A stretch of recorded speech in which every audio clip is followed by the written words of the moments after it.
Hello my dear student, welcome back to the channel. Student, हमने देखा कि नए आने वाले पार्टनर के टाइम पर हम जो हमारी गुडविल थी, ओल्ड गुडविल थी, उसका हम अकाउंटिंग ट्रीटमेंट कैसे करेंगे। तो स्टूडेंट, ये गुडविल की ही तरह हमने कुछ एक्यूमुलेटेड प्रॉफिट जो है वो साइड पर निकाल कर रखा होगा, कुछ रिजर्व क्रिएट की होगी जिसमें जो नया आने वाला पार्टनर है उसका तो कोई हिस्सा नहीं है, तो उसकी अकाउंटिंग ट्रीटमेंट कैसे करनी है स्टूडेंट, आज हम यही देखने वाले हैं। तो चलिए स्टूडेंट, भाग कर जाइए और दौड़ कर आइए बुक और नोटबुक और पेन लेकर और सम करते हैं। तो चलिए स्टूडेंट, स्टार्ट करते हैं। स्टूडेंट, हमारे रिजर्व और एक्यूमुलेटेड प्रॉफिट क्या क्या हो सकते हैं स्टूडेंट, सारे पॉइंट्स यहाँ कवर करने की मैंने कोशिश की है। P and Q are partners that profit sharing ratio 2:1। R जो है वो नया पार्टनर एडमिट हो रहा है, तो न्यू प्रॉफिट शेयरिंग रेशियो हुआ 3:1:2। जनरल रिजर्व जो है वो है 10,000, profit and loss account 11,000, workman compensation reserve, it means कि हमने हमारे जो वर्कर है अगर उनको कुछ इंजरी हुई कि कुछ हुआ तो उसके लिए हम एक रिजर्व क्रिएट करते हैं, उसको वर्कमैन कंपेंसेशन रिजर्व बोलते हैं। Advertisement compensation expenses 6,000, research and development expenses 3,000, investment fluctuation reserve, हमने जो इन्वेस्टमेंट किया है अगर उसमें कुछ फ्लक्चुएशन मतलब कम ज़्यादा होता है तो वो लॉस को बैलेंस करने के लिए भी हम एक रिजर्व क्रिएट करते हैं, वो है 10,000। इन्वेस्टमेंट हमने किया है 15,000 जिसकी मार्केट वैल्यू अभी 14,000 है। Firm accepted claim of ₹5,000 for workman compensation, इसका मतलब ये हुआ स्टूडेंट कि हमको अभी 5,000 एक कुछ वर्कर को कंपेंसेशन देना बाकी है। अब ये कुछ रिजर्व है हमारे पास और हमको इसकी अकाउंटिंग ट्रीटमेंट करनी, इट मीन्स हम जनरल एंट्री ही करेंगे। सबसे पहले हम जनरल रिजर्व और प्रॉफिट एंड लॉस जो है वो डिस्ट्रीब्यूट करेंगे। तो general reserve account debit 10,000, profit and loss account debit 11,000। Student, याद रखना है जो रिजर्व पड़ा है वो पार्टनर्स ले जाएंगे, इट मीन्स के पार्टनर्स का कैपिटल अकाउंट हम क्रेडिट करेंगे एज पर और ओल्ड प्रॉफिट शेयरिंग रेशियो। तो 21,000 हम 2:1 के रेशियो में डिस्ट्रीब्यूट करेंगे। तो P's capital account 14,000 and Q's capital account 7,000। और यहाँ पर बिंग में लिखेंगे कि distribute general reserve and profit and loss account. Workmen's compensation reserve 14,000 reserve हमारे पास है, उसमें से हमको 5,000 का क्लेम देना बाकी है, तो ये माइनस करके जो बचा वो पार्टनर्स ले जाएंगे। तो वर्कमेंस कंपेंसेशन रिजर्व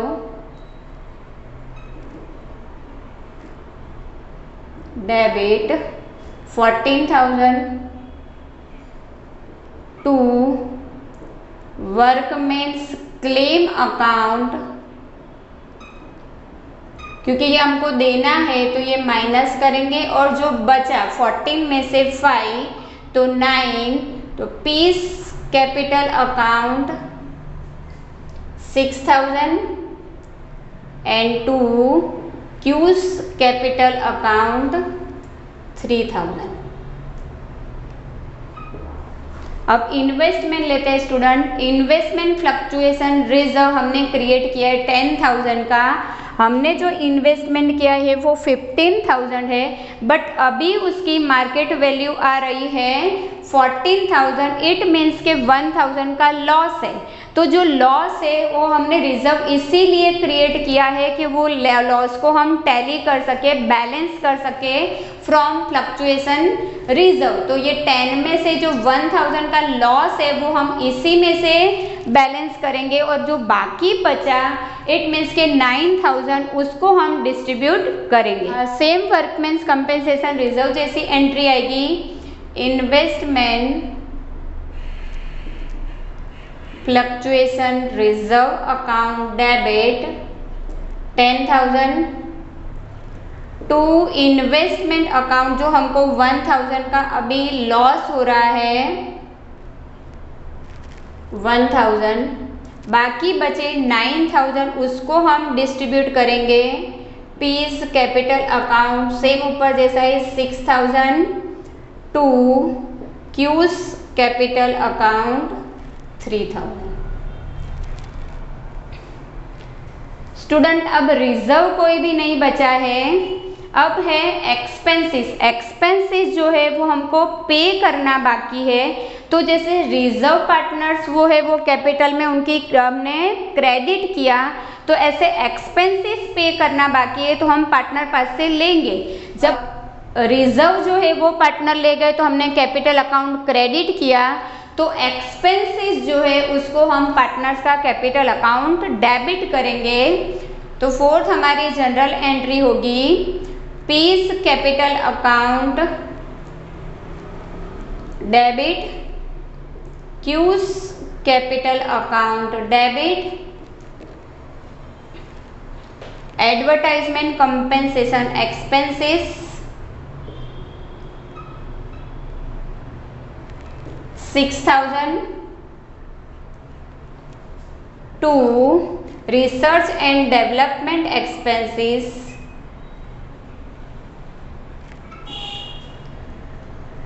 कुल टोटल एक्सपेंसेस 9,000 जो हमको पे करना बाकी है उसको भी हम ओल्ड प्रॉफिट शेयरिंग रेशियो में डिस्ट्रीब्यूट करेंगे 2:3 में। तो पीस का कैपिटल अकाउंट डेबिट होगा 6,000 से और क्यू का कैपिटल अकाउंट डिस्ट्रीब्यूट होगा डेबिट होगा 3,000 से।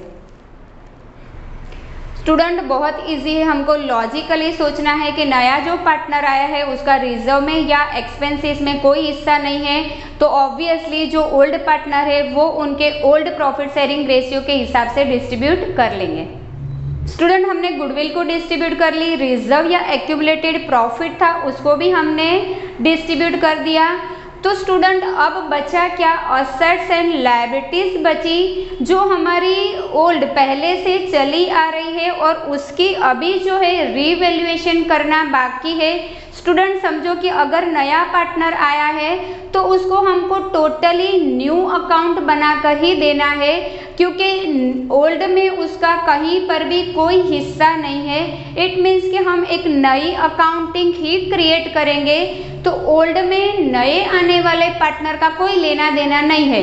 तो हमने गुडविल और रिजर्व को बांट लिया, तो अब बचा क्या, असेट्स एंड लायबिलिटीज। तो असेट्स को भी हम रीवैल्यूएट करेंगे और लायबिलिटीज को भी रीअसेसमेंट करेंगे। अगर कोई असेट्स है जो रीवैल्यूएट होके उसको प्रॉफिट हमको हो रहा है, तो वो प्रॉफिट या लॉस है उसको भी हम रीवैल्यूएशन अकाउंट में डेबिट या क्रेडिट करेंगे और फिर जो बैलेंस बचा वो पार्टनर्स कैपिटल अकाउंट में डेबिट या क्रेडिट करेंगे। इट मीन्स के पूरे अकाउंट को हम वाइंड अप कर देंगे, बिल्कुल क्लोज करेंगे और अब नए सिरे से हम नया अकाउंट लिखेंगे। जो नए आने वाला पार्टनर है उसकी जैसे कि वो असेट्स यानी अब वो नई पार्टनरशिप में ऐड हुआ है तो हमने भी नई पार्टनरशिप क्रिएट की है, ऐसे ही हम नया अकाउंट बनाएंगे। इसका नाम है रीवैल्यूएशन अकाउंट और ये रीवैल्यूएशन अकाउंट में अगर असेट्स इंक्रीज हुई है तो उसकी एंट्री करेंगे, अगर असेट्स डिक्रीज हुई है तो एंट्री करेंगे, लायबिलिटीज इंक्रीज हुई है डिक्रीज हुई है। कुछ असेट्स ऐसी है जो हम रिकॉर्ड करना भूल गए हैं, कुछ लायबिलिटीज ऐसी है जो हम रिकॉर्ड करना भूल गए हैं। ये सारी एंट्री हम रीवैल्यूएशन अकाउंट में बनाएंगे। तो स्टूडेंट चलिए उसी की जनरल एंट्री आपको बताती हूँ। अगर असेट्स की जो वैल्यू है वो इंक्रीज हुई है तो हम रीवैल्यूएशन अकाउंट को क्रेडिट करेंगे। तो assets account debit to revaluation account credit. Student तुम्हारे मान के चलना है कि ये हमारा गेन है। इससे रिवर्स सिचुएशन, अगर असेट्स की वैल्यू कम हुई है तो इससे रिवर्स करेंगे हम, revaluation account debit to assets account. It means कि ये हमारा लॉस है। असेट्स से रिवर्स सिचुएशन स्टूडेंट्स, जब असेट्स यहाँ पर इंक्रीज हुई है तो हमने रीवैल्यूएशन अकाउंट क्रेडिट किया है। ऐसे ही अगर लायबिलिटीज जो है वो इंक्रीज हुई है, मतलब लायबिलिटीज हमको जो पे करनी थी उससे ज़्यादा अभी पे करनी है, तो इससे रिवर्स करेंगे हम, रीवैल्यूएशन अकाउंट डेबिट करेंगे और लायबिलिटीज अकाउंट क्रेडिट करेंगे। इट मीन्स कि ये हमारा लॉस है, इससे अब लायबिलिटीज पे नहीं करनी है। इट मीन्स कि लायबिलिटीज हमारी डिक्रीज हुई है, तो हम लायबिलिटीज अकाउंट को डेबिट करेंगे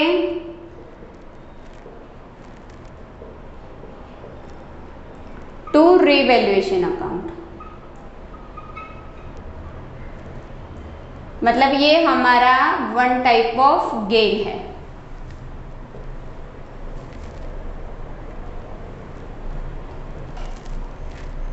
कोई अनरिकॉर्डेड असेट्स थी और उसकी मान लो कि कोई प्राइस हमको कोई वैल्यू जो है वो रियलाइज हुई है, एट दैट टाइम वो टाइम पर हम रीवैल्यूएशन अकाउंट क्रेडिट करेंगे।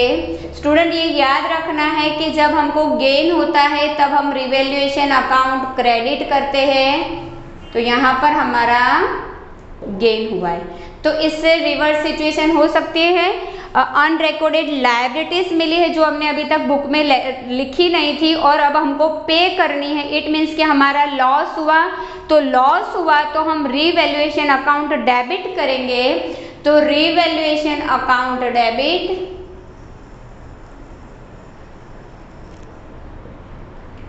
To cash account.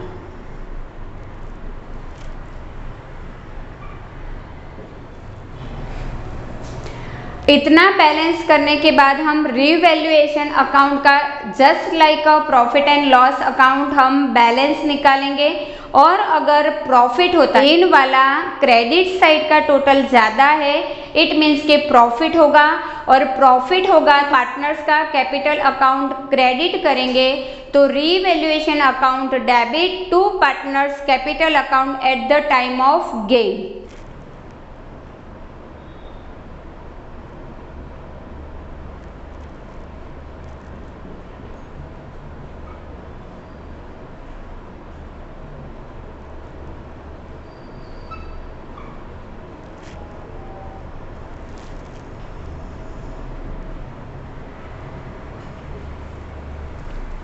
Old ratio से डिस्ट्रीब्यूट करेंगे कि नए आने वाले पार्टनर का इसमें कोई हिस्सा नहीं है। इससे रिवर्स सिचुएशन स्टूडेंट, अगर रिवैल्यूएशन अकाउंट का डेबिट साइड ज़्यादा हुआ, प्रॉफिट एंड लॉस अकाउंट में हम क्या करते हैं, अगर डेबिट साइड का टोटल ज़्यादा हुआ इट मीन्स के लॉस हुआ, तो लॉस हुआ तो हम पार्टनर्स का कैपिटल अकाउंट डेबिट करेंगे।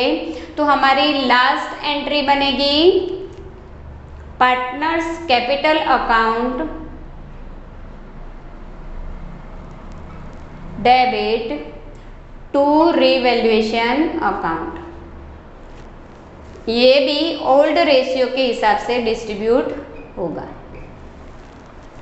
स्टूडेंट ये रीवैल्यूएशन अकाउंट में जो अमाउंट से असेट्स और लायबिलिटीज इंक्रीज या डिक्रीज हुए, मतलब डिफरेंशिएट वैल्यू जो है वो हमको यहाँ पर लिखनी है। इट मीन्स कि अगर 50,000 असेट्स इन बुक वैल्यू पे 50,000 है और अभी हम रीवैल्यूएट करेंगे तो इंक्रीज हुए 60,000, तो 10,000 है वो हम यहाँ असेट्स में बताएंगे। जो एग्जैक्ट प्रॉफिट गेन या लॉस है वो हमको रीवैल्यूएशन अकाउंट में बनाना है।